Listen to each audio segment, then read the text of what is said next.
దేవుని యొక్క వాక్యము మనం విన్న ప్రతిసారి అది మన జీవితంలో దేవుని యొక్క వాక్యము క్రియలు చేస్తుంది. అది దేవుని యొక్క వాక్యం మీ జీవితంలో క్రియలు చేయాలంటే మనం ఎలా రెస్పాండ్ అవుతున్నాం దేవునికి, ఎలా మనము దేవుని యొక్క వాక్యం విన్నప్పుడు మనం ఎలా ప్రతిస్పందిస్తున్నాము, ఎలా వాక్యములకి మనము లోబడుతున్నాం అనేది ముఖ్యమైనది. ఎందుకంటే ఆ వాక్యమే మీ జీవితంలో అద్భుతములను దేవుడు ఆ వాక్యము ద్వారా నీ జీవితంలో అద్భుత కార్యములను చేస్తాడు.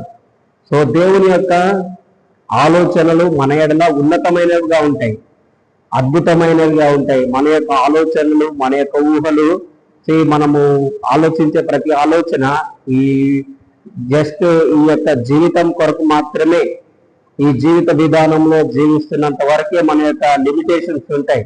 కానీ దేవుని యొక్క ఆలోచన, ఆయన యొక్క విధానము, మన ఎడల కలిగి ఉన్నటువంటి ప్రణాళిక అది ఉన్నతమైనది.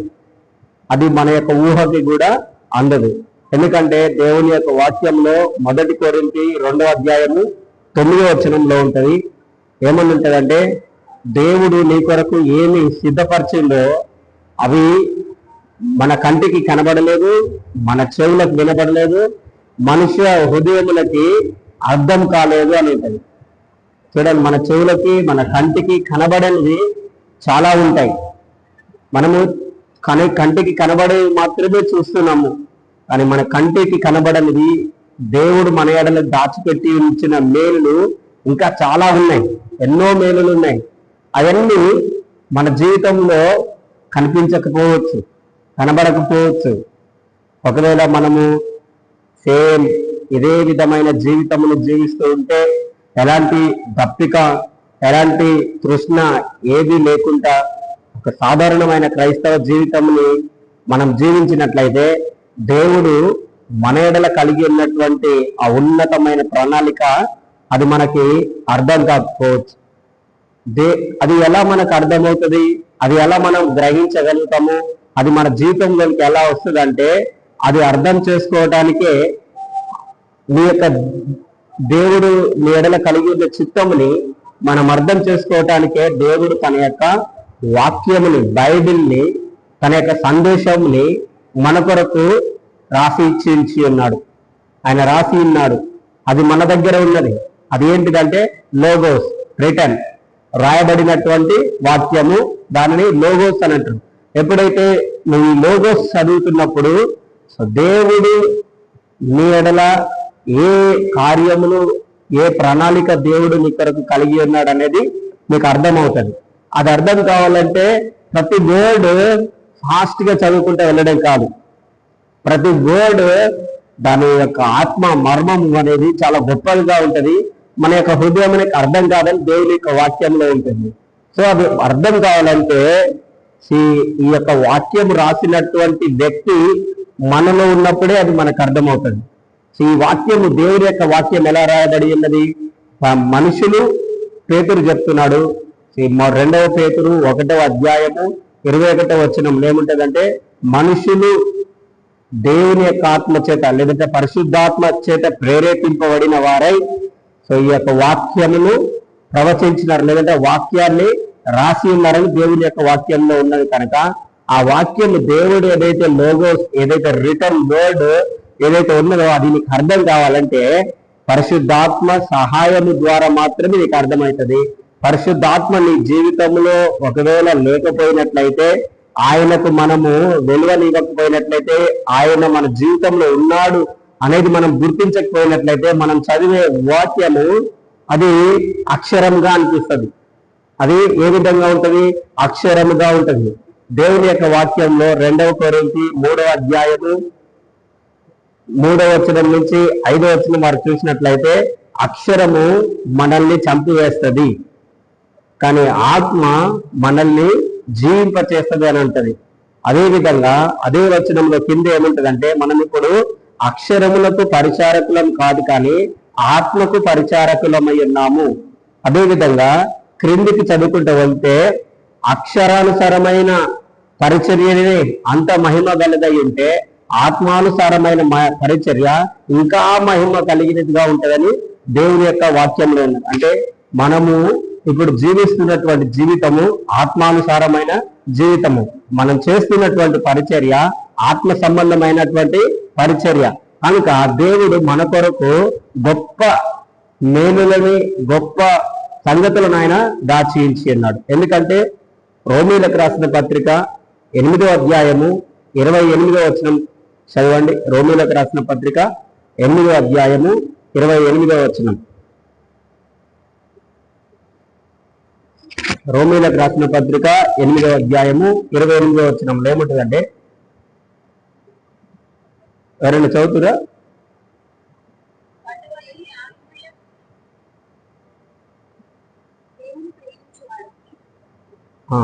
చదువురా.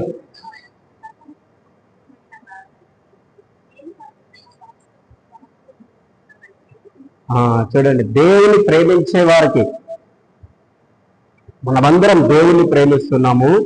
దేవుణ్ణి ప్రేమించే వారికి ఆయన సంకల్పం చొప్పున ఎవరైతే పిలువబడతారో, మనమందరము దేవుని యొక్క సంకల్పం చొప్పున పిలువబడిన వాళ్ళము. దేవుని యొక్క సంకల్పం ఎప్పుడు మన ఎడల నెరవేరిందంటే, జగత్తు పునాది వేయబడక ముందుకే అని ఎఫెసీయులకు రాసిన పత్రిక 1వ అధ్యాయంలో ఉంటుంది. 1వ అధ్యాయము 5వ వచనం 6, 7 వచనములలో ఉంటుంది. ఏమన్నా, జగత్తు పునాది వేయబడక ముందుకే ఆయన క్రీస్తులో ప్రేమ చేత ఆయన మనల్ని ఏర్పరచుకున్నాడు.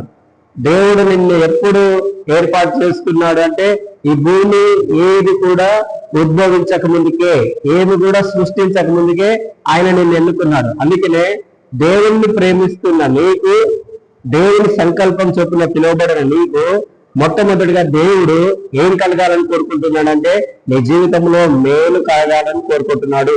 ఏ మేలు కూడా నీలో తక్కువ ఉండకూడదు. అన్ని రకములైనటువంటి దీవెనల చేత, ఆశీర్వాదముల చేత, మహిమ చేత, ఘనత చేత ఆయన నిన్ను దీవించాలనుకుంటున్నాడు. ఆయనే నిన్ను ఆశీర్వదించాలనుకుంటున్నాడు. బైబిల్ నీకేం చెప్తున్నది? బైబిల్ నీకేం నేర్పిస్తున్నది? దేవుని యొక్క వాక్యం నీకేం నేర్పిస్తుంది? నిన్ను ఏం చెప్పమంటుంది బైబిల్ అని అంటే, సో దేవుడు నన్ను అన్ని రకములైనటువంటి మేలుల చేత ఆయన నన్ను దీవించి ఉన్నాడు. అవి ఏంటి అంటే, శరీర సంబంధమైన మేలుల చేత, ఆత్మ సంబంధమైన మేలుల చేత, భూ సంబంధమైన మేలుల చేత, అన్ని రకముల మేలుల చేత దేవుడు ఆయన మనల్ని ముందుగానే దీవించేసిండు. ఇంకా మనమేమని ప్రార్థన చేస్తామంటే, దేవా నన్ను దీవించమని. మనం ఇంకా ఫ్యూచర్ లో ప్రేయర్ చేస్తుంటాం. ప్రజెంట్ లో మనము ప్రేయర్ చేస్తున్నాం. ప్రజెంట్ టెన్స్ అనేది ఇంపార్టెంట్. ప్రజెంట్ మనం ఏం ప్రేయర్ చేస్తున్నాము, నీకు దేవుని యొక్క వాక్యము ఏం అర్థమయ్యి ఎలా నువ్వు ప్రేయర్ చేస్తున్నావు అనేది ఇంపార్టెంట్. ఫ్యూచర్ లో చాలా మంది ఫ్యూచర్ ప్రేయర్ చేస్తుంటారు. ఏంటిది? దేవా నన్ను దీవించు అని. కానీ దేవుని యొక్క వాక్యం ఏం చెప్తుందంటే, ఆయన నిన్న ఇప్పటికే దీవించి ఉన్నాడు. దేవుని యొక్క వాక్యము మనం చదివితే ఏం నేర్పిస్తాడంటే, దేవుడు నన్ను తలగా నియమించింది కానీ తోకగా నియమించలేదు. దేవుడు నన్ను పైవాడుగా ఉంచి ఉన్నాడు కానీ క్రిందివాడుగా ఉంచలేదు. అదేవిధంగా ఎఫెసీయులకు రాసిన పత్రిక 1వ అధ్యాయం 3వ వచనంలో ఏమనుంటుందంటే, దేవుడు నన్ను ఆత్మ విషయంలో, ఆత్మ సంబంధమైన విషయములలో క్రీస్తు యేసునందు అన్ని ఆశీర్వాదముల చేత, ఆత్మ సంబంధమైన అన్ని రకములైన ఆశీర్వాదముల చేత ఆయన నన్ను ఆశీర్వదించి ఉన్నాడు. ఆశీర్వదిస్తాడు అనలేదు, ఆశీర్వదించి ఉన్నాడు అనేది ఆల్రెడీ జరిగిపోయిన దానిని గురించి దేవుడు చెప్తున్నాడు. మనం ఏం చెప్తాము? జరగాలి అని ప్రేయర్ చేస్తుంటాము. దేవుడు ఏమంటున్నాడంటే, అది ఆల్రెడీ నెరవేరింది, నీ జీవితంలో నెరవేరిందని దేవుని యొక్క వాక్యము మనకు బోధిస్తుంటది. దేవుని యొక్క వాక్యము ఏదైతే మన జీవితంలో నెరవేరిందో అది మనం తీసుకోవాలంటే, మన జీవితంలోకి రావాలంటే మనము ఒకే ఒక పని చేయాలి. ఏంటిది అంటే, ప్రతి విషయంలో దేవునికి మనం కృతజ్ఞతాస్తుతులు చెల్లించటమే. ఇంకా పౌలు చూడండి, తన యొక్క ప్రతి ప్రార్థనలో నీ నిమిత్తమై నా దేవునికి ఎల్లప్పుడూ కృతజ్ఞతాస్తుతులు చెల్లిస్తున్నాను. మనము ఇది నేర్చుకోవాలి. దేవునికి కృతజ్ఞత కలిగి ఉండడము, ప్రతి విషయంలో కృతజ్ఞత కలిగి ఉండడము నేర్చుకున్నప్పుడు అవన్నీ మన జీవితంలో, నీ జీవితంలో, నా యొక్క జీవితంలో, మనందరి జీవితంలో అవి కనబడతాయి. సో మనము దేవుని యొక్క మందిరంలోనికి వెళ్ళినప్పుడు దేవుడు మనకేం వాగ్దానం చేస్తున్నాడు? దేవుని యొక్క మందిరంలోనికి వస్తున్నాము, దేవుడి గురించి తెలుసుకుంటున్నాము. దేవుని గురించి తెలుసుకున్న తర్వాతకి, దేవుని యొక్క మందిరంలోకి వచ్చిన తర్వాతకి, ఆ మందిరంలోకి వచ్చేటప్పుడు మనం దేవుని ఏ విధంగా ఆరాధించాలి, దేవుని యొక్క మందిరంలోకి ఎలా రావాలి, దేవుని యొక్క మందిరంలోకి వస్తే ఆయన మనకి ఎలాంటి వాగ్దానం చేసింది అనేది చూద్దాము. సో మనమందరము యెషయా గ్రంథము 58వ అధ్యాయము 13వ వచనము 14వ వచనము మనం చదువుకుందాం. యెషయా గ్రంథము 58వ అధ్యాయము 13, 14 వచనములు. 13వ వచనము, నా విశ్రాంతి దినమున వ్యాపారము చేయకుండా నాకు ప్రతిష్ఠితమైన దినమని నీవు ఊరకుండిన ఎడల విశ్రాంతి దినము మనోహరమైనదనియు యెహోవాకు ప్రతిష్ఠిత దినమనియు ఘనమైనదనియు అనుకొని దాని ఘనముగా ఆచరించిన ఎడల నీకు ఇష్టమైన పనులు చేయకయు వ్యాపారము చేయకయు లోకవార్తలు చెప్పుకొనకయు ఉండిన ఎడల నీకు యెహోవా యందు ఆనందించదు. దేశము యొక్క ఉన్నత స్థలముల మీద నేను నిన్ను ఎక్కించెదను, నీ తండ్రి అయిన యాకోబు స్వాస్థ్యమును నీ అనుభవములో ఉంచెదను. యెహోవా సెలవిచ్చిన వాక్కు ఇదే. దేవుడు ఇక్కడ మనకు చెప్తున్నాడు, దేవుణ్ణి ఆరాధించే వ్యక్తి, దేవుని యొక్క మందిరంలోకి వెళ్తున్న వ్యక్తి ఏ విధంగా నువ్వు దేవుని యొక్క విశ్రాంతి దినములు లేదంటే ఆదివారములు కానీ విశ్రాంతి దినములు కానీ లేదంటే దేవుణ్ణి ఆరాధించే ఏ దినమునైనా నువ్వు ఎలా దేవుణ్ణి ఆరాధించాలి, ఏ విధంగా ఆరాధించాలి. ఎందుకంటే కొన్ని చోట్ల ఫ్రైడే, దుబాయ్ కంట్రీస్లలో, అరబ్ కంట్రీస్లలో ఫ్రైడే దేవుణ్ణి ఆరాధన చేస్తారు.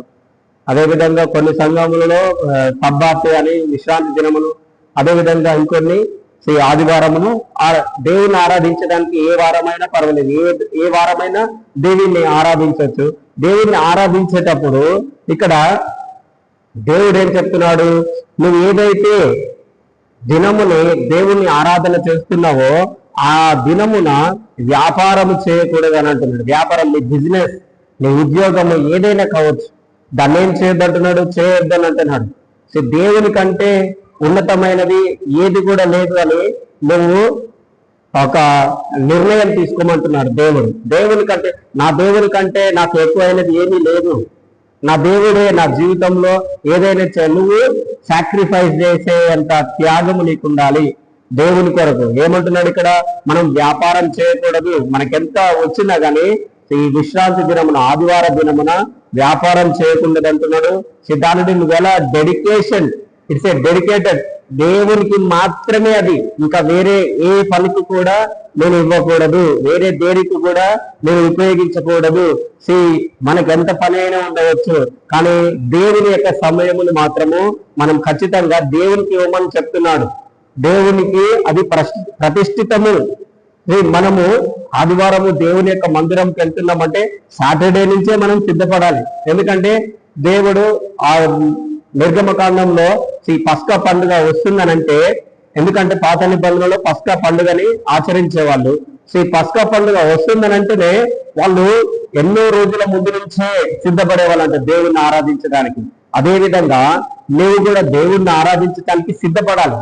నీ యొక్క హృదయముని, నీ యొక్క మనస్సుని, నీ యొక్క శరీరముని నువ్వు ఏం చేయాలి, ప్రిపేర్ చేయాలి దేవుని కొరకు. అందుకనే దేవుని యొక్క వాక్యం ఏమున్నదంటే, రోమీలకు రాసిన పత్రిక 12వ అధ్యాయము చూడండి, 12వ అధ్యాయము 1-2 వచనములు. రోమీలకు రాసిన పత్రిక 12వ అధ్యాయము 1-2 వచనములు.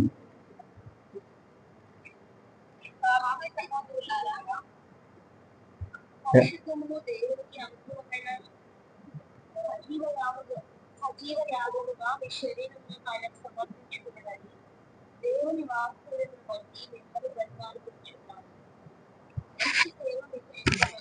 ఆమేన్. ఈ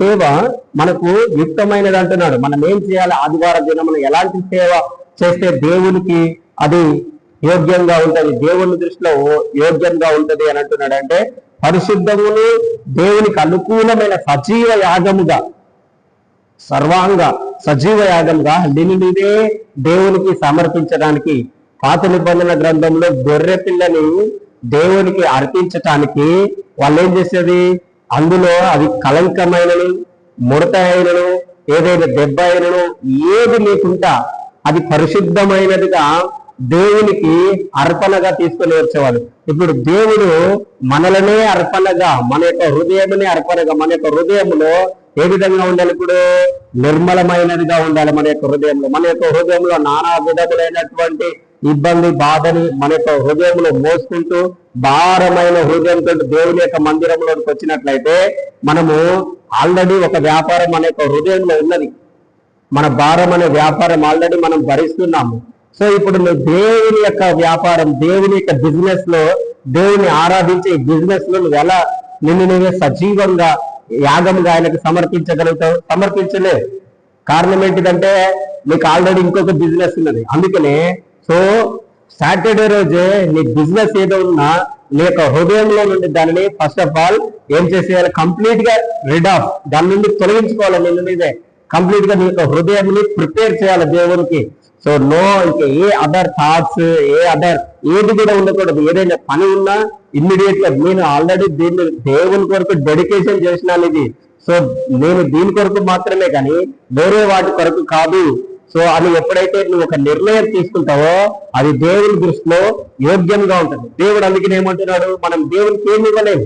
దేవుడు నిన్ను అది ఏంటిది బలు అడగట్లేడు, మనం మేము తీసుకురమ్మని అడగట్లేడు, కానీ నిన్ను ఏం తీసుకొని రమ్మంటున్నాడంటే నీ యొక్క హృదయముని పరిశుద్ధమైనదిగా, నీ యొక్క హృదయము నిష్కల్మషమైనదిగా, నీ యొక్క హృదయంలో ఎలాంటి భారము లేకుండా, ఎలాంటి రెండో ఆలోచన లేకుండా ఏక ఆత్మ కలిగిన హృదయం కలిగిన వ్యక్తివై దేవుని మందిరంలోకి వచ్చి నువ్వు దేవుణ్ణి ఆరాధించినప్పుడు అది దేవుని దృష్టిలో యోగ్యమైన సేవగా ఉంటది. మనమందరం దేవుణ్ణి సేవించడానికి వస్తున్నాము, దేవునికి సేవ చేయడానికి వస్తున్నాము. సో అందుకని ఇక్కడ ఏమనుకుంటున్నాడు, సజీవ యాగముగా మీ శరీరములను ఆయనకు సమర్పించండి. మనం సమర్పించినటువంటి ఈ అర్పణ దేవుడు మనల్ని అంగీకరించాలంటే మనం చేస్తున్నటువంటి ఈ ఆరాధన, మనం చేస్తున్నటువంటి ఈ యొక్క దేవునికి స్తుతి చెల్లిస్తున్నటువంటి ఈ స్తుతి యాగము దేవుడు మన నుండి ఆయన అంగీకరించాలంటే మనకు మొట్టమొదటిగా ఏ బిజినెస్ ఉండకూడదు. మన యొక్క హృదయంలో థాట్స్, ఏ ఆలోచనలు మనకు ఉండకూడదు. కేవలము మన యొక్క మనసు నిండా దేవుణ్ణి మాత్రమే. కాలేబు ఏమని చెప్తాడు, కాలేబు సంఖ్యాకాండంలో ఉంటది, నిండు మనసుతోటి ఆయన దేవుణ్ణి అనుసరించిండడంట. నిండు మనసుతోటి నీవు నేను కూడా దేవుణ్ణి ఎలా అనుసరించాలి, నిండు మనసుతోటి, పరిపూర్ణమైన మనసుతోటి ఆయనను మనం అనుసరించినప్పుడు దేవుడు ఏదైతే వాగ్దానం చేసిండో ఆ వాగ్దానం నీ జీవితంలో నెరవేరుతుంది. ఈవెన్ దేవుణ్ణి కూడా డైరెక్ట్ గా అడగచ్చు, ప్రభువా నేను నిండు మనసుతోటి నేను నిన్ను అనుసరించి ఉన్నాను, నువ్వు నాకు చేసిన వాగ్దానముని నువ్వు నెరవేర్చుము అని. ఎందుకంటే కాలేబు అంటాడు యెహోషువతోటి అంటాడు, నేను నిండు మనసుతోటి నా దేవుణ్ణి ఆరాధించినానని, నా దేవుణ్ణి నేను వెంబడించినానని మోషే నా గురించి సాక్ష్యం ఇచ్చి ఉన్నాడు దేవుని ఎదుట. దేవుడు నా గురించి సాక్ష్యం ఇచ్చి ఉన్నాడు.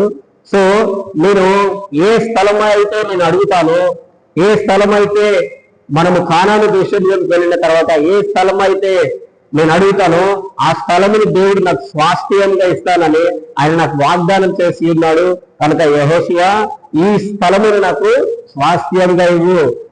నువ్వు కూడా దేవుడు నీకు కూడా అదే విధంగా మనం నిండు మనసుతోటి, పూర్ణమైన హృదయంతోటి, మరి ఏ విధమైన వ్యాపారము మన యొక్క హృదయంలో లేకుండా, మన మనసులో లేకుండా, దేవునికి డెడికేషన్ అని ప్రతిష్ఠితమైన దినమని మనం దేవుణ్ణి ఆరాధించినప్పుడు దేవుడు నీకు వాగ్దానం చేసింది నీ జీవితంలో ఆయన నెరవేరుస్తాడు. దేవునికి ఇలాంటి సేవ సజీవమైన యాగముగా నీ శరీరమును అర్పించే అర్పణ ఆయనకు ఇష్టమైన అర్పణ అంటున్నాడు.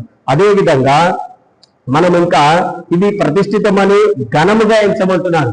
ఘనమైనది అంటే ఇంకా దీనికంటే ఏది కూడా నీ జీవితంలో ఘనమైనదిగా ఉండకూడదు. దేవుణ్ణి ఆరాధించే విషయం దేవుని కంటే వేరే దేనికి కూడా నువ్వు ఎక్కువ ప్రాముఖ్యత ఇవ్వకూడదు. ఈవెన్ నీ భర్తకైనా, నీ పిల్లలకైనా, నీ తల్లిదండ్రులకైనా, సంఘముకైనా దేనికి కూడా నువ్వు ఎక్కువగా ప్రాధాన్యత ఇవ్వకూడదు. నేను ఎప్పుడు మెర్సీకి ఇదే చెప్తాను, నేను కాదు నీ ఫస్ట్ ప్రియారిటీ, సో పిల్లలు కాదు నీకు ఫస్ట్ ప్రయారిటీ, సంఘం కాదు నీకు ఫస్ట్ ప్రయారిటీ.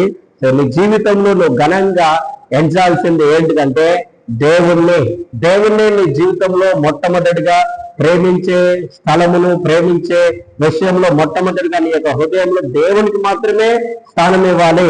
ఆ తర్వాతకి దేనికైనా దానికి ఒక ప్రాసెస్ ఉన్నది. వివాహమైన వాళ్ళైతే దేవుణ్ణి మొట్టమొదటిగా దేవుణ్ణి తమ యొక్క హృదయంలో, దేవుడే, ఇంకా వేరేది ఏది లేదు. దేవుని కంటే మనం వేరే ఇతరమైన వాటిని దేనిని ఆరాధించినా కానీ అది ఏంటిదైతుంది? విగ్రహ ఆరాధన అవుతుంది. దేవుని కంటే వేరేది ఏది ఆరాధించినా, దేవుని కాదని మనం వేరే వ్యక్తులను కానీ మన తల్లిదండ్రులను కానీ ఎవరిని ఆరాధించినా అదేంటిదైతుందంటే మనము విగ్రహాన్ని ఆరాధిస్తున్నట్టే. ఎందుకంటే మన యొక్క హృదయాన్ని దేవుని మీద నుండి తొలగిపోయినది. సో దేవుడు ఒక ప్రాసెస్, ఒక పద్ధతి పెట్టినాడు. ఫస్ట్ దేవుణ్ణి ఆరాధించాలి, దేవునికి నువ్వు ప్రథమ స్థలం ఇవ్వాలి. భర్త పెళ్లి అయితే నీ భర్తకి కానీ నీ భార్యకి కానీ నెక్స్ట్ ప్లేస్ ఇవ్వాలి. ఆ తర్వాతకి నీ పిల్లలకి ఇవ్వాలి. ఆ తర్వాతకి నీ తల్లిదండ్రులు అంటే నీ తల్లిదండ్రులు, అత్తమామలు అయితే అత్తమామలకు ఇవ్వాలి. ఆ తర్వాతకి దేవుని యొక్క సంఘములకు ఇవ్వాలి. కానీ చాలా వరకు రాంగ్ చేస్తారు. ఏంటిదంటే ఫస్ట్ ఆఫ్ ఆల్ దేవునికి కంటే కూడా రివర్స్ ఆర్డర్ లో ఉంటారు. దేవుని యొక్క మందిరంలో అది దేవునికి మనం సేవ చేయకుండా దేవుని యొక్క మందిరంలో ఏ పని కూడా చేయలేదు. ఫస్ట్ ఆఫ్ ఆల్ దేవునితో సమయం గడపకుండా, దేవునికి సమయం ఇవ్వకుండా వేరే దేనికి సమయం ఇచ్చినా కూడా అది వేస్ట్, అది అంత వాల్యూబుల్ కాదు. ఈవెన్ మనం దేవుని యొక్క మందిరంలో పని చేసినా కూడా ఫస్ట్ ఆఫ్ ఆల్ దేవుని యొక్క ముఖముని మనము వెతకాలి, దేవుని యొక్క సన్నిధిని మనము వెతకాలి. దేవుణ్ణి వెతికే విషయంలో మనం ఇంకా దానితో దేవుని కూడా పోల్చకూడదు. అందుకనే ఇక్కడ ఏమంటున్నాడు? ఘనముగా దేవుణ్ణి నేను ఆరాధిస్తున్నా, దేవుణ్ణి నేను వెతుకుతున్నాను. సో నాకు ఇంకా ఎలాంటి వ్యాపారం, ఎలాంటి బిజినెస్ లేదు. నాకు ఈ రోజు సంపూర్ణంగా నా దేవుణ్ణి మాత్రమే నేను ఘనపరుస్తాను. సో నువ్వు ఎప్పుడైతే ఈ నిర్ణయము నీ జీవితంలో నువ్వు కలిగి ఉంటావో దానిని దేవుడు చూస్తాడు, అది దేవుని దృష్టిలో యోగ్యంగా ఉంటది. సో నీకు అప్పుడు మెప్పు దేవుని నుండి వస్తుంది. చాలా మంది యోహాను సువార్త 5వ అధ్యాయం కానీ 7వ అధ్యాయంలో కానీ 5వ అధ్యాయం కానీ లేదంటే మాక్సిమం 5వ అధ్యాయం చివరి వచనంలో చూస్తే చాలా వరకు అంట మనుషుల మెప్పు కాదని, దేవుని మెప్పు కాదని మనుషుల మెప్పు కోరుకుంటారని యేసు ప్రభువే చెప్తున్నాడు. అక్కడ యేసు ప్రభువే చాలా మంది మనుషులకు విలువ ఎక్కువ ఇస్తారు, దేవునికి తక్కువ విలువ ఇస్తారని దేవుడు యేసు ప్రభు చెప్తున్నాడు. యేసు ప్రభు ఏమంటున్నాడంటే నా యొక్క మెప్పు, నా యొక్క హానర్ నా దేవుని యొద్ద నుంచే, నా తండ్రి యొద్ద నుంచే వస్తుంది. కానీ మీరు ఒకరి నుండి ఒకరు మెప్పు పొందుకోవాలని చూస్తున్నారు, అది నాన్ సెన్స్ అంటున్నాడు. ఎవరి కొరకు మనం పని చేయకూడదు, ఎవరి కొరకు మనము ఇతరుల్ని అది పొగడకూడదు, దేవుని కొరకు ఏది కూడా ఆశించి, కానీ మనం దేవుణ్ణి మాత్రమే పొగడాలి, దేవుడిని మాత్రమే హానర్ చేయాలి. దేవుణ్ణి మాత్రమే గణపరిచినట్లయితే దేవుడు నిన్ను గణపరుస్తాడు. అదేవిధంగా 1 సమూయేలు గ్రంథము 3వ అధ్యాయము 2వ అధ్యాయము 34వ వచనంలో 33వ వచనంలో ఉంటది, దేవుణ్ణి గణపరిచిన వాణ్ణి దేవుడే గణపరుస్తాడు, దేవుని తృణీకరించిన వాణ్ణి దేవుడే తృణీకరిస్తాడని. ఆదివార దినమున లేదంటే దేవుణ్ణి ఆరాధించే దినమున మనం ఎప్పుడైనా దేవుని తృణీకరించినట్లయితే, అంటే ఏముందులో ఈ ఆదివారం దేవుని యొక్క మందిరంలోకి వెళ్ళకుంటే, ఏముందులో దేవుణ్ణి ఆరాధించకుండా, ఏముందులో దేవుని యొక్క వాక్యం వినకుండా, ఏముందులో ఎప్పుడు చెప్పే మెసేజే కదా అని మనం ఒకవేళ దాన్ని డిస్పైజ్ చేస్తే దేవుడు నిన్ను డిస్పైజ్. ఎందుకంటే దేవునికి హృదయముల యొక్క ఆలోచన, నీ యొక్క హృదయంలో ఏం రన్ అవుతున్నది, నీ యొక్క హృదయంలో ఏం పాస్ అవుతున్నది అనేది దేవునికి తెలుసు. దేవునికి తెలుసు కనుక దేవుడు ఏమంటున్నాడు? హృదయం ఆలోచనలను ఎరిగిన దేవుడు మన యొక్క హృదయ ఆలోచనల చొప్పున ఆయన మనకు తీర్పు తీరుస్తాడు. ఈవెన్ మనం ఎంత ప్రేయర్ చేసినా ఇది దేవుడికి ఇదేమున్నది, మనం ఒక లెక్క చెప్పాల్సిన విధంగా ఉన్నది. కనుక దేవుడి కంటే ఏది కూడా మనం ఘనంగా ఎంచకూడదు.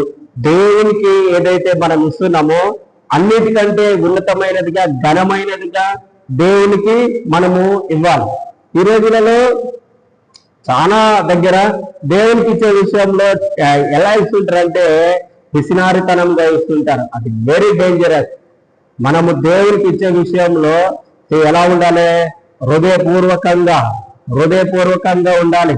ఈ రోజుల్లో దేవునికి ఇచ్చే విషయంలో ఇప్పటికీ చాలా మంది వాళ్ళు ఎంతో దేవుడు వర్ధిల్ల చేసినా కానీ 10 రూపీస్, 20 రూపీస్, 50 రూపీస్ అంతవరకే వాళ్ళ మ్యాక్సిమం అయితే 100 అంతవరకే దేవునికి ఇస్తా ఉంటారు. కానీ దేవునికి ఘనముగా ఆచరించలేకపోతున్నాం. అన్యజనులు చూడండి, వాళ్ళు ఎప్పుడైనా ఏదైనా టెంపుల్కి వెళ్ళినప్పుడు వాళ్ళు మ్యాక్సిమం వాళ్ళకు ఉన్న దానిలో ఒక ప్రత్యేకమైనది ఇవ్వాలని అనుకుంటారు.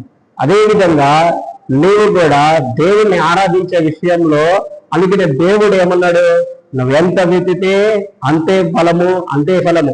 ఒకడు 30 గంటలుగాను, 60 గంటలుగాను, 100 గంటలుగాను ఫలిస్తాడన్నాడు. అందుకనే మనం ఎంతైతే ఇస్తామో అంతగా దేవుడు మనల్ని వర్ధన చేస్తాడు. అదేవిధంగా నువ్వు దేవునికి ఎంత సమయం ఇస్తున్నావో, దేవునికి ఎంత ఘనంగా ఎంచుతున్నావో, దేవుని దృష్టిలో నువ్వు ఏ విధంగా జీవిస్తున్నావో దానిని బట్టి ఆయన మనల్ని ఆశీర్వదిస్తాడు, దానిని బట్టి ఆయన మనల్ని వర్ధన చేస్తాడు. చూడండి ఇక్కడ కింద వచనంలో ఇంకేమంటున్నాడు, మనకిష్టమైన పనులు చేయక, వ్యాపారము చేయక, లోక వార్తలు చెప్పుకొనక ఉండిన ఎడల. ఇది వెరీ డేంజరస్. లోక వార్తలు చెప్పుకొనకుండా ఉండట్లేదు క్రిస్టియన్స్ కానీ నాన్ క్రిస్టియన్స్ కానీ.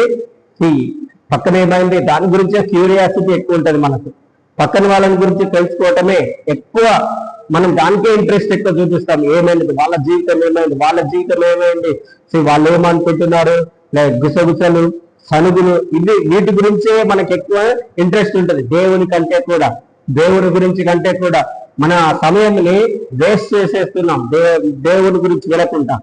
దేవుడు నీకు ఆ సమయం ఇచ్చిందంటే దాన్ని దేవుని కొరకు యూటిలైజ్ చేయి, దేవుని కొరకు ఉపయోగించు.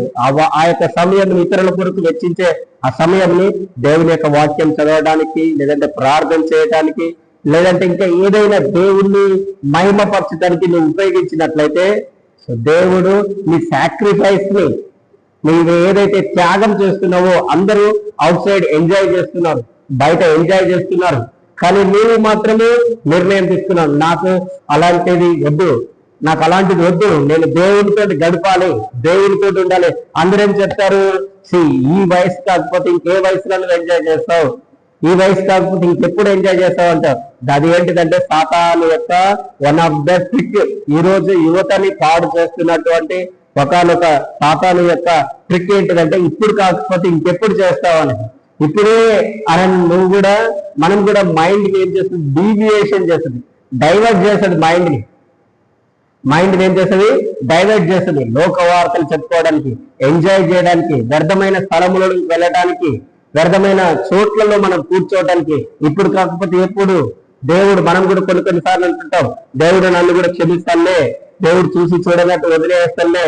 మనిషి ఆయనేమన్నా చూసి చూడనట్టు వదిలేయడానికి ఆయన దేవుని దృష్టిలో అందరూ సమానమే అన్నారు కనుక. దేవుడు, నువ్వు ఏ వార్త వింటున్నావు, ఏమి చెప్తున్నావు, ఏం మాట్లాడుతున్నావు, ఇట్ ఈస్ ఇంపార్టెంట్. నీ యొక్క, ఎందుకంటే నీ నోటి యొక్క మాటకి విలువ ఉన్నది, దేవుని యొక్క వాక్యంలో ఉన్నది. మనం మాట్లాడే ప్రతి వ్యర్థమైన అపవిత్రమైన మాటల గురించి ఆయన మనకు తీర్పు తీరుస్తాడని.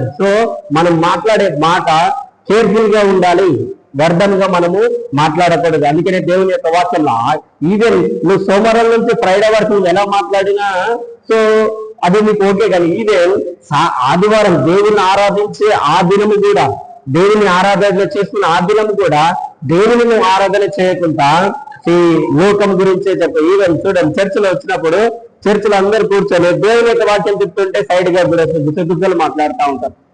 అంతేకాని దేవుని కంటే ఇంపార్టెంట్ ఏముంటుందో అప్పుడు అర్థమే కాదు, నవ్వుతుంటారు. లేదంటే ఒకరు లేచిపోతుంటే వాళ్ళ వైపే చూస్తుంటారు, లేదంటే ఒకరు ఏదైనా చేస్తే వాళ్ళనే చూస్తుంటారు. నీ యొక్క మనసు ఎప్పుడు పక్కవారి వైపు వెళ్తుంటారు. కానీ ఆల్రెడీ ఇక్కడ దేవుని యొక్క వాక్యం వింటున్నావు, దేవుడి చేత మాటలు వింటున్నావు, దాని మీద నీ యొక్క మనసు ఏకాగ్రత ఉండదు.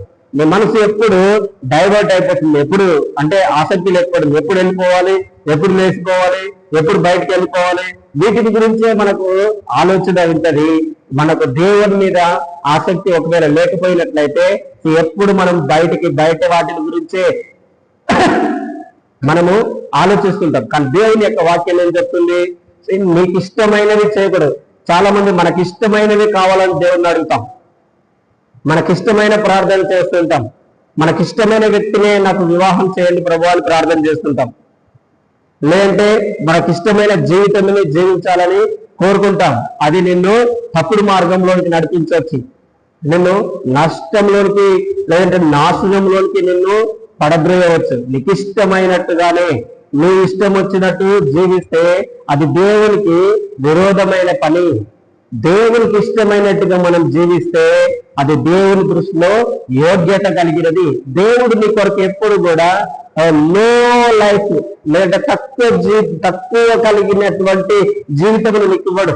దేవుని యొక్క వాక్యంలో మనం చదువుకున్నాం, రోమీలకు రాసిన పత్రిక 8వ అధ్యాయం 28వ వచనంలో, దేవుడు ప్రేమించేవారికి, దేవుణ్ణి ప్రేమించేవారికి, ఆయన సంకల్పం చొప్పున పిలువబడిన వారికి ఆయన దాచించిన మేలు ఆయన ఏ మేలు కూడా మనకు దాయాడంటున్నాడు. ప్రతి విధమైన మేలు చేత, ఆయన ఉన్నతమైన మేలుల చేత ఆయన మనల్ని దీవిస్తాడని ఉన్నది. కానీ మనం ఏం చేస్తాము, దేవా నాకే ఇదే ఇష్టమైనది ప్రభా, ఇదే నాకు మంచిగా ఉన్నదని మనం ప్రేయర్ చేస్తుంటాం. ఇది 100% రాంగ్ ప్రేయర్. ఒకవేళ నీ దృష్టికి ఇష్టమైనది దేవుని దృష్టికి ఇష్టం కాకపోవచ్చు, నీ దృష్టికి ఇష్టమైన వ్యక్తి దేవుని దృష్టిలో అది లేకపోవచ్చు. కానీ నువ్వేం చేస్తుంటావు, దాన్నే ప్రేయర్ చేస్తుంటావు, దాన్నే అడుగుతా ఉంటావు, దాన్నే ప్రేయర్ చేస్తుంటావు. కాన్స్టెంట్ గా దేవుణ్ణి ఏం చేస్తావు, దేవునికి ట్రబుల్, దేవుణ్ణే బాధ పెడతా ఉంటావు. నీ ప్రార్థన దేవునికే ఇష్టపడుతుండొచ్చు. దేవునికి ఇష్టమైనట్టుగా మనం బ్రతకాలి, కానీ మనకిష్టమైనట్టుగా మనం జీవించకూడదు. అందుకని ఇక్కడ ఏమంటారు, నీకు ఇష్టమైన పనులు నువ్వు చేయకూడదు, నీకు ఇష్టమైన వ్యాపారము నువ్వు చేయకూడదు. దేవుడికి ఇష్టమైన పని చేయాలి. దేవుడికి ఇష్టమైనట్టు ఉన్నట్లయితే సో దేవుడు నిన్ను విడిచిపెట్టడు, దేవుడు నిన్ను మధ్యలోనే వదిలేయడు. మనుషులు మనల్ని మధ్యలోనే వదిలేస్తారు. వాళ్ళకి ఇష్టమైందని చెప్పి మనం వెళ్తాము, వాళ్ళకి ఇష్టమైందని చెప్పి మనం ఉంటాము, వాళ్ళకి ఇష్టమైందని చెప్పి మనము జీవిస్తుంటాము. కానీ చివరికి వాళ్ళకి ఎప్పుడైతే నీ మీద అసహ్యత, నీ మీద ఎప్పుడైతే విరక్తి, నీ మీద ఎప్పుడైతే ఇంకా ద్వేషం కలిగినప్పుడు ఇమీడియట్ గా నిన్నేం చేస్తారు, దూరం చేసేస్తారు. నిన్ను ఇమీడియట్ గా నిన్ను దూరం, అది నిన్నేం చేస్తుంది, హర్ట్ చేస్తుంది, గాయపరుస్తుంది. ఇది నువ్వెంత గాయపడ్డావో, నీకు ఇష్టమైన పని చేసినప్పుడు నీకు ఇష్టం లేని వాళ్ళు, నిన్ను ఇష్టపడ్డ వాళ్ళు నిన్ను హర్ట్ చేసినప్పుడు నీ యొక్క హృదయం ఎంత గాయపడుతుందో, దేవుడు కూడా నిన్ను ప్రేమిస్తున్నాడు, దేవుడు కూడా నిన్ను అదే విధంగా చూస్తున్నాడు. నీకు ఇష్టమైన వాళ్ళు నిన్ను హర్ట్ చేసినప్పుడు ఎంత గాయపడుతాడో, అదే విధంగా మనం దేవునికి ఇష్టమైన పని చేయనప్పుడు మనల్ని చూసి కూడా దేవుడు అంతే గాయపడతా ఉంటాడు. అదే విధంగా హృదయ వేదన ఆయనకు కూడా కలుగుతుంది. అదే విధంగా ఆయన యొక్క మనస్సు కూడా మనల్ని బట్టి కృంగిపోతుంటది. కానీ there is a big difference. మనుషులు ఒకసారి మనల్ని అసహించుకోవడం ప్రారంభిస్తే వాళ్ళు మనల్ని ఎల్లప్పుడూ ద్వేషిస్తూనే ఉంటారు. వాళ్ళు మన దగ్గరికి కూడా రారు, మనల్ని గురించి ఆలోచించరు, మనల్ని గురించి పట్టించుకోరు. కానీ దేవునికి ఇలాంటి హృదయం ఉండదు. దేవుడు ఎప్పుడైతే నీకు ఇష్టమైన పని కాదు ఇది అని దేవుడికి నీకు తెలిసినప్పుడు, నువ్వు ప్రభువా నన్ను క్షమించి ప్రభువా, నీకు ఇష్టమైన పని నేను చేయలేదు అని మళ్ళా మనం దేవుడి దగ్గరికి వస్తే దేవుడు అంటున్నాడు, నేను ఎంత మాత్రము నిన్ను త్రోసివేయను. దేవుడు అంటే నిన్ను ఎంత మాత్రం త్రోసివేయడని అన్నాడు. తప్పిపోయిన కుమారుడు చూడండి, తన యొక్క తండ్రి ఏం చేసినాడు, తిరిగి తన యొక్క మనసు మార్చుకొని తన యొక్క తండ్రి దగ్గరికి వచ్చినప్పుడు అతని యొక్క పరిస్థితి ఏ విధంగా ఉన్నది, వికారంగా ఉన్నది, చెడిపోయినట్టుగా ఉన్నది, మొత్తము మురికి బట్టలతో ఉన్నది. అయినా కానీ తన యొక్క తండ్రి పరిగెత్తుకొని వచ్చి ఆ కుమారుణ్ణి కౌగిలించుకున్నాడు. కారణం ఏంటిదంటే తన యొక్క మనస్సు మార్చుకున్నాడు. అదే విధంగా మనకిష్టం వచ్చినప్పుడు మన యొక్క మనసుని అనుసరించి నడిచినాము. ఇక్కడ తండ్రి దేవుని స్థానంలో చూపిస్తున్నాడు, ఇక్కడ తప్పిపోయిన కుమారుడు మన స్థానంలో ఉన్న. ఒకవేళ మనం కూడా ఇదే విధంగా మనం మనస్సు మార్చుకున్నప్పుడు, మన యొక్క శరీరం ఏ విధంగా ఉన్నప్పటికీ ఏ పర్వాలేదు, మనం ఎంత పాపంలో ఉన్నప్పటికీ ఏం పర్వాలేదు. ఒకసారి నీ మనసు దేవుని వైపు తిరిగిందనుకో, దేవుడు పరిగెత్తుకొని నీ వద్దకు వస్తాడు. దేవుడు వావ్, నా కుమార్తె నా కుమారుడు నా వైపు తిరిగి ఉన్నాడని ఆయన పరిగెత్తుకొని నీ దగ్గరకు వచ్చి ఆయన నీలో ఉన్న యొక్క అపవిత్రతని, నీలో ఉన్న యొక్క దుర్నీతిని, నీలో ఉన్న పాప శాపముని అంతటి ఆయన శుద్ధీకరిస్తాడు. ఆయన శుద్ధీకరించి దేవుని దగ్గర వచ్చినప్పుడు నీకు ఎలాంటి అధికారం అయితే ఉన్నదో తిరిగి మరలా దేవుడు అదే అధికారములు ఇస్తాడు. యేసు ప్రభువు అందుకోసమే మనకు వచ్చినాడు. మొదటి ఆదాము తన యొక్క అధికారమును కోల్పోయినాడు, ఆ అధికారమును తీసి సాతానికి ఇచ్చినాడు. కానీ రెండవ ఆదాము యేసుక్రీస్తు, ఆయన వచ్చి మనం ఏదైతే అధికారమును కోల్పోయినామో అధికారాన్ని సాతాను నుండి తీసేసి మరలా ఈ పరిపాలించే అధికారాన్ని, మన యొక్క అధికారాన్ని దేవుడు మరలా తిరిగి మనకు అనుగ్రహించి ఉన్నాడు. ఏ విధంగానైతే తప్పిపోయిన కుమారునికి తన యొక్క తండ్రి రింగ్ దేనికి? అథారిటీ, అధికారము చూపిస్తున్నది. సో అదే విధంగా దేవుడు నీకు కూడా తన యొక్క అధికారమును అనుగ్రహిస్తాడు. చూడండి, లోక వార్తలు చెప్పుకోకూడదు.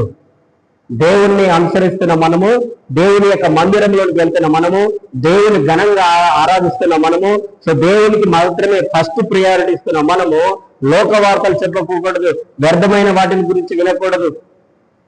వ్యర్థమైన భాషలు, వ్యర్థమైన మాటలు, వ్యర్థమైన మనస్సు మనకు రాకుండా మనము దేవునితోటి సమాధాన పరుచుకుంటూ దేవునితో నడిచినప్పుడు ఈ విధమైనటువంటి ఏ లోకరీత్యా హాని మన యొద్దకు రాకుండా దేవుని యొక్క శక్తి ద్వారా మనము కాపాడబడతాం. సో ఎప్పుడైతే దేవుడు మనకు చెప్పినట్టు ఈ వాక్య ప్రకారం మనం జీవించినప్పుడు దేవుడు ఏం చేస్తా అంటున్నాడు? నువ్వు యెహోవా యందు ఆనందించదు, నువ్వు దేవుని యందు ఆనందించే. ఇంగ్లీష్ లో ఏమని ఉంటదంటే యువర్ సెల్ఫ్ అని ఉంటది. ఇక్కడ తెలుగులో నువ్వు సింపుల్ గా చెప్తున్నాడు ఈ వర్డ్, కానీ ఇంగ్లీష్ లో చూడండి, then you shall delight yourself in the Lord. నీ అంతట నీవే, ఎవరో నీకు వచ్చి బోధించరు. నువ్వు దేవుడిని ఈ విధంగా ఆరాధించారు, నువ్వు ఈ విధంగా ఆరాధించినప్పుడు నువ్వు ఈ విధంగా ఆనందిస్తావు, ఎవరు నీకు బోధించరు. మొదటి యోహాను 2వ అధ్యాయం 27వ వచనంలో ఉంటది, ఆయన అభిషేకము నీకు సమస్తమును బోధిస్తుంది అని అన్నది. దేవుడు ఎప్పుడైతే నీలోకి వస్తాడో ఆయన తన యొక్క అభిషేకంతో నీ యొద్దకు వస్తాడు, తన యొక్క ఆత్మచేత నీ యొద్దకు వస్తాడు. దేవుడు నీ యొద్దకు వచ్చినప్పుడు, దేవుని యొక్క వాక్య ప్రకారం నువ్వు నడుస్తున్నప్పుడు, దేవుడు చెప్పిన మాట ప్రకారం నడుచుకుంటున్నప్పుడు ఆయనే మనకు బోధిస్తాడు. నువ్వు ఏ విధంగా నడవాలి. కీర్తన 32వ అధ్యాయం 7వ వచనంలో ఉంటది, ఆయన నువ్వు నడవలసిన మార్గములలో ఆయన నిన్ను నడిపిస్తాడు, ఆయన నీకు ఉపదేశం చేస్తాడు. దేవుడే నీకు బోధిస్తాడు. ఎప్పుడు నువ్వు దేవుని యొక్క మాట ప్రకారం జీవిస్తున్నప్పుడు లోక వార్తలు నువ్వు చెప్పుకోనకుండా దేవుని యొక్క నామాన్ని మహిమగా, ఘనంగా, గొప్పగా, ఏ విధమైన బిజినెస్ నీ యొక్క హృదయంలో లేకుండా, ఏ విధమైన తప్పుడు ఆలోచనలు నీ మైండ్ లేకుండా, దేవుని మీదనే నీ మనస్సు, దేవుని మీదనే నీ యొక్క హృదయం ఉన్నప్పుడు దేవుడే నీకు బోధిస్తాడు. నువ్వు ఏ విధంగా ఈ లోకంలో నడుచుకోవాలి, ఏ విధంగా జీవించాలి, ఆయన నీకు బోధిస్తాడు. దేవుని యొక్క వాక్యం ఏమంటుంది? యువర్ సెల్ఫ్ డిలైట్, నీవంతట నీవే దేవుని యందు ఆనందించుట ఎలాంటిగా నువ్వు కనుగొంటా ఉంటున్నాడు. నువ్వు ఎవరో నీకు చెప్తారు, దేవుని ఈ విధంగా ఆరాధిస్తే, దేవుని ఈ విధంగా మనం గణపరిస్తే, దేవుని ఈ విధంగా మనం పూజిస్తే దేవుడు నీ జీవితంలో ఆశీర్వాదమును తీసుకొస్తాడు, దేవుడు నిన్ను ఘనంగా ఆశీర్వదిస్తాడు, దేవుడు నిన్ను గొప్పగా దీవిస్తాడు అని ఏ ఒక్కరు నీకు చెప్పనవసరం లేదు. నువ్వు దేవుణ్ణి ఏ విధంగా, దేవుని మందిరం చేస్తున్న నువ్వు దేవుని ఏ విధంగా ఆరాధించాలో నువ్వు తెలుసుకుంటే సో ఆటోమేటిక్ గా నీకు అర్థమవుతుంది అంటున్నాడు దేవుడు. ఏ విధంగా నువ్వు దేవుని యందు ఆనందించాలి, ఏ విధంగా నువ్వు దేవుని ప్రేమించాలి అనేది ఎవరు నీకు నేర్పించరు, నీలో ఉన్న దేవుడే నీకు నేర్పిస్తాడు. కారణం ఏంటిదంటే దేవుడు చెప్పిన మాట ప్రకారము లోక వార్తలు నీ యొక్క హృదయంలో లేవు.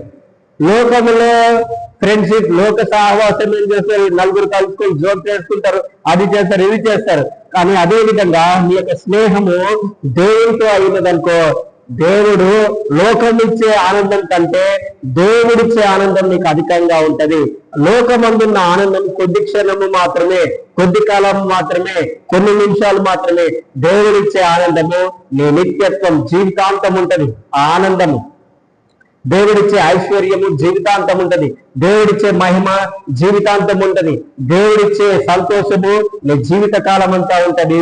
మానవుల ఎదుట నువ్వు సంతోషములు వెతికితే దేవుడు అది కొద్ది కాలం మాత్రమే ఉంటుందని చెప్తున్నాడు. అందుకనే దేవుని మందిరంలోకి వస్తున్న నువ్వు దేవుడిని ఏ విధంగా ఆరాధించాలి, దేవుడిని ఏ విధంగా గణపరచాలి, దేవుడికి నేను ఏదైతే దినమును ప్రతిష్ఠించినో ఆ ప్రతిష్ఠిత దినమందు నేను ఏ విధంగా ఉండాలి అనేది నువ్వు తెలుసుకుంటే నువ్వు దేవుని యందు ఏ విధంగా ఆనందించాలో దేవుడే నీకు బోధిస్తాడు. ఎవరు నీకు బోధించిన అవసరం లేదు. దేవుడే నీకు బోధిస్తాడు. ఇంకొక వాగ్దానం ఏం చేస్తున్నాడు, నేను దేవుని యొక్క మందిరంలోకి రావటం వలన, నేను దేవుణ్ణి ఆరాధించడం వలన, దేవుని మహిమపరచడం వలన, నేను లోక వ్యాపారం ఏది కూడా చేయకుండా, ఒకవేళ ఆ రోజు నేను వ్యాపారం చేస్తే నాకు ₹1,00,00,000 రావచ్చు, లేదంటే ₹100 రావచ్చు, లేదంటే ₹1000 రావచ్చు, ఆ రోజు నేను బిజినెస్ చేస్తే అని మనం అనుకుని మన బిజినెస్ వెళ్ళినట్లయితే అది టెంపరీ అంటున్నాడు. కానీ ఆ రోజు నువ్వు బిజినెస్ అంతా డ్రాప్ చేసుకొని, నాకు ఎలాంటి బిజినెస్ లేదు, ఎలాంటి పని లేదు, ఇంకా కేవలం దేవుణ్ణి ఆరాధించే పని మాత్రమే ఈ రోజంతా నేను దేవుడికి మాత్రమే డెడికేషన్ చేసినాను, ఎప్పుడైతే నువ్వు ఈ డెసిషన్ తీసుకుంటావో అప్పుడు దేవుడు ఏం చేస్తాడంటే దేశం యొక్క ఉన్నత స్థలముల మీద ఆయన నిన్ను నడిపిస్తాడు. ఏది మనకు కావాలి? మనంతటా మనం కష్టపడే కష్టము కావాలా? దేవుని యొక్క వాక్యంలో ఉన్న కీర్తన 127:2 తన ప్రియులను నిద్రించుచుండగా ఆయన వారికి ఇస్తాడు. ఎప్పుడైతే నువ్వు దేవుణ్ణి ఆరాధించాల్సిన విధంగా నువ్వు ఆయనను ఆరాధించినప్పుడు, దేవునికి ఇవ్వాల్సినంత సమయము, దేవునికి ఇవ్వాల్సినంత ఘనత, మహిమ, స్థుతి, ప్రభావములు చెల్లించినప్పుడు, నువ్వు పడుకున్నప్పుడే దేవుని యొక్క దూతలు నీ కొరకు పనిచేస్తాయి. దేవుని యొక్క దూతలు నీకు ఎక్కడి నుండి?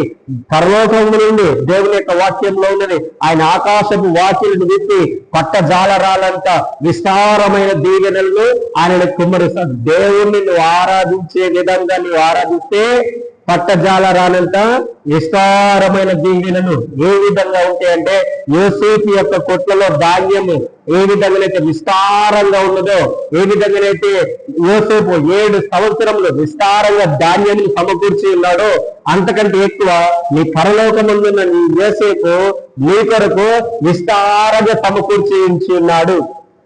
లోకంలో ఉన్న చాలా మందికి తెలియదు ఏంటిది, లోకంలోకి కరువు వస్తుందని. కానీ దేవుని యందు భయభక్తులు కలిగినటువంటి యోసేపుకు తెలిసింది ఆ మాట.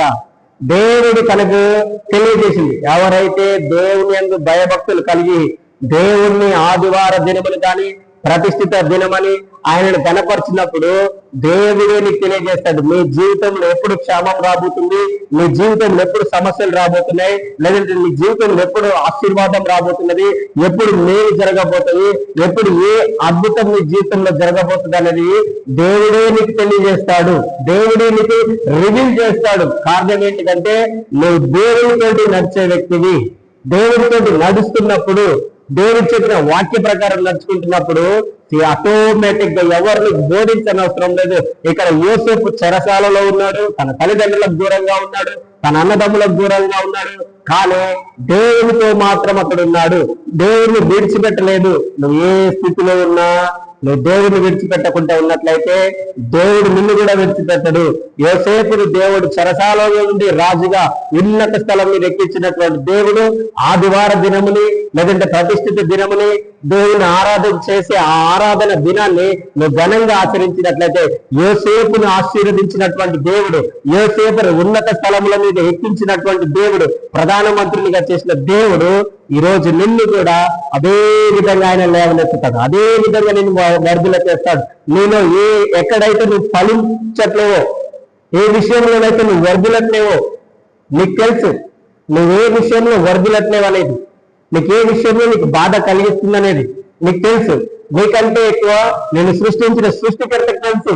నీ శరీరాన్ని డిజైన్ చేసిన ఆ సృష్టికర్తకు తెలుసు ఏ విధంగా నిన్ను డిజైన్ చేసిందో, ఏ విధంగా నీ శరీరంలో లేదంటే అనారోగ్యం ఉన్నదో, ఏ విధంగా అనారోగ్యం తీసేయాలో, లేదంటే ఏ విధంగా నువ్వు వర్ధులకు చేయాలో దేవుడు నీకంటే ఎక్కువ దేవుడికి తెలుసు. నువ్వు చాలా ఆలోచనలు కలిగి ఉంటావు. ప్రతిరోజు పడుకున్నప్పుడు, లేచినప్పుడు, నడుస్తున్నప్పుడు నీ గురించి ఆలోచిస్తుండొచ్చు. నేను ఏ విధంగా ఉండాలి, నేను ఎలా చేయాలి, ఏ పని చేయాలి, అంతకంటే ఎక్కువ నీ దేవుడు నీ కొరకు ఆయన ఆలోచిస్తున్నాడు. సో నీవు దేవుణ్ణి లోక వార్తలు చెప్పుకోనకుండా దేవుణ్ణి ఆరాధించాల్సిన విధంగా నువ్వు దేవుణ్ణి ఆరాధిస్తే దేవుడు నిన్ను ఉన్నత స్థలముల మీద ఎక్కిస్తాడు.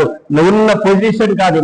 మన ఆలోచనలు ఎప్పుడు ఇక్కడి నుంచి బయటకు వస్తే చాలు, ఇక్కడి నుంచి బయటపడితే చాలు అనుకుంటాం. ఇప్పుడున్న ఈ సమస్య నుండి బయటపడితే చాలనుకుంటాం. కానీ దేవుని యొక్క ఉద్దేశం ఏంటిదంటే నువ్వు ఆ పరిస్థితిని పరిపాలించే వాళ్ళుగా చేస్తాడు. నేను ఆ యొక్క స్థితిని పరిపాలించే వాళ్ళుగా చేస్తాడు. అంటే దాని అర్థం ఏంటిదంటే నీలాగా ఎంతమంది అయితే బాధల్లో, కష్టంలో, ఇలాంటి శ్రమలలో వెళ్తున్నారో అలాంటి వారందరినీ నువ్వు విడిపించడానికి అలాంటి వారందరికీ విడుదల దయచేయటానికి దేవుడు నీకు ఈ టెస్ట్ లో ఉంచి ఉండవచ్చు. నీవు దేవుణ్ణి ఆరాధించే విధంగా నువ్వు ఆరాధించినట్లయితే, ఘనముగా దేవుణ్ణి మహిమపరిచినట్లయితే, సో నీ శ్రమలు, నీ బంధకములన్నీ తెగిపోతాయి. ఏ బంధకం కూడా నిన్ను వెనకకు పుల్ డౌన్ చేయదు. నువ్వేం చేస్తావు? నిన్ను వెనకకు లాగుతున్న ఆ బంధకములన్నిటినీ నువ్వు త్రొక్కివేసే అధికారమును దేవుడు నీకు ఇస్తాడు. ఎప్పుడు నువ్వు దేవుణ్ణి మహిమపరిచి ఉన్నప్పుడు, దేవుని యొక్క మాట ప్రకారము ఈ లోక సంబంధమైన వ్యక్తుల గురించి నువ్వు ఆలోచించకుండా, లోకంలో నీ పక్కవారి గురించి ఏం జరుగుతుంది, దేవుడు వాళ్ళని ఎలా ఆశీర్వదించినాడు, వాటి మీద నీ మనసుంచకుండా దేవుడు నిన్ను ఏ విధంగా ఆశీర్వదిస్తాడు, ఏ విధంగా ఆయన నిన్ను ఉన్నత స్థలం మీద ఎక్కిస్తాడు అనే ఈ మాట మీద నువ్వు ధ్యానం చేసినట్లయితే దేవుడు తప్పకుండా నీ జీవితంలో ఈ రోజు నుంచి మెడిటేషన్ చేయండి. దేవుడు నన్ను ఉన్నత స్థలముల మీద ఎక్కిస్తానన్నాడు. యోసేపు యొక్క దేవుడు, యాకోబు యొక్క దేవుడు నా దేవుడు, అబ్రహాము దేవుడు నా దేవుడు, పౌలు దేవుడు, పేతురు దేవుడు నా దేవుడు. నా దేవుడు వారి జీవితంలో గొప్ప కార్యములను చేసిన దేవుడు. ఈ రోజు దేవుడు నా జీవితంలో కూడా అలాంటి గొప్ప కార్యములను చేస్తారు.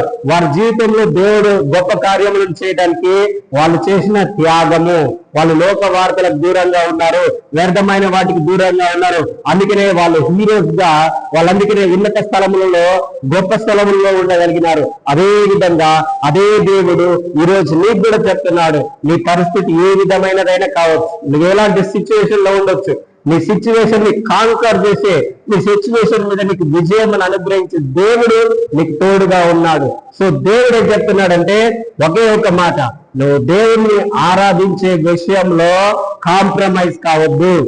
ఏ విషయంలోనైనా నువ్వు కాంప్రమైజ్ కా, నీ జాబ్ విషయంలోనైనా కాంప్రమైజ్ గా, నీ బిజినెస్ విషయంలోనైనా కాంప్రమైజ్ గా, నీ తల్లిదండ్రులతో ఏ విషయంలోనైనా నువ్వు కాంప్రమైజ్ కావచ్చు. కానీ దేవుణ్ణి ఆరాధించే విషయంలో ఒక్క ఆదివారం కదా అని నువ్వు అనుకోవద్దు, ఒక్క రోజే కదా అని అనుకోవద్దు. Never mind like that. ఆ విధంగా ఎప్పుడు కూడా నువ్వు ఆలోచించకు, ఎప్పుడు కూడా ఆ విధంగా నువ్వు డెసిషన్ తీసుకోకు. ఎప్పుడైతే నువ్వు ఆ విధంగా డెసిషన్ తీసుకో, ఒక్క రోజే, ఒక్క ఆదివారం, ఒక్క గంటే అసలు ఏమైతుందిలే అని నువ్వు ఎప్పుడైతే డెసిషన్ తీసుకుంటావో, ఈ నీకు నువ్వే నేను నీ యొక్క స్థితిని డౌన్ చేసుకుంటున్నావు, నీ యొక్క స్థితిని, నీ యొక్క స్టాండర్డ్ ని నిన్ను నువ్వే తగ్గించుకుంటున్నావు. దేవుడు నీ గురించి ఉన్నతమైన స్థితి, ఉన్నతమైన ఆలోచన కలిగి ఉన్నాడు. నీ స్టాండర్డ్ ని ఆయన ఇంక్రీజ్ చేయాలనుకుంటున్నాడు, కానీ నీ స్టాండర్డ్ ని ఆయన పడద్రోయాలనుకుంటున్నాడు. సో నీ యొక్క స్టాండర్డ్, నీ యొక్క సిచ్యువేషన్, నీ పొజిషన్ హైగా ఉండాలంటే, దేవుడు నిన్ను ఉన్నత స్థలముల మీద నిన్ను ఎక్కించాలంటే నువ్వు దేవుడి యొక్క మాట ప్రకారము చూడండి. ఆ కాలేబు ఏమంటున్నాడు?